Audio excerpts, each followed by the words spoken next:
Well, in general, obviously, we want to use that opportunity, play these two friendlies to see a lot about our players. Obviously, the main goal is to do well and try to beat both teams, Scotland and Austria, but also to reconnect with certain players to see where they're at.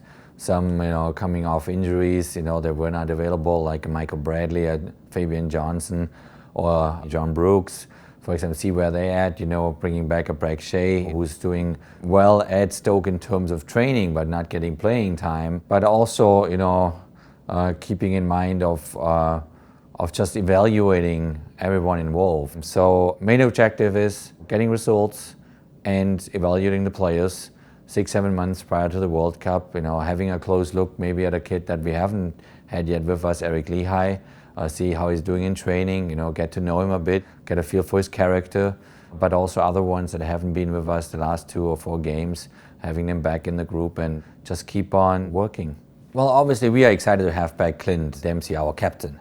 It was a huge transition for him going back into MLS, struggling with injuries, not having had a preseason then with Seattle, and working his way back to full fitness, sharpness. And he looks good for us. Obviously, the results didn't work out the way he wanted them to be in Seattle, but we could see that he's kind of step by step getting back into a rhythm, taking the game on and looking good. So we're excited to have him back. Obviously, you got to give those players that are not able to come in a huge compliment for what they achieved in 2013. I had talked with Clarence, for example, or all the MLS players still in competition, like a Kyle Beckerman, for example, Brad Davis, that they built a very, very strong case for themselves towards the World Cup. They did all really well in 2013.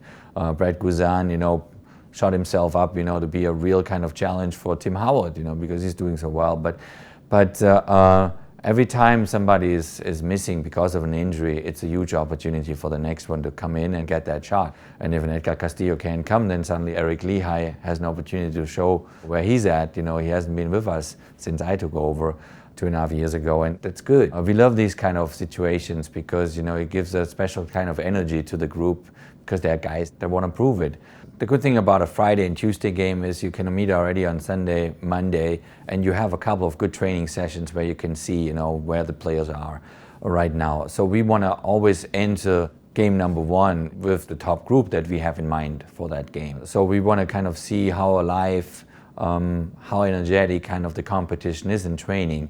And based on then how you get out of the first game, we want to prepare the second one in Austria also in a similar way. Overall, these are very, very valuable 10, 11 days altogether with a group of 23 players that all of them have a very good chance of going to the World Cup.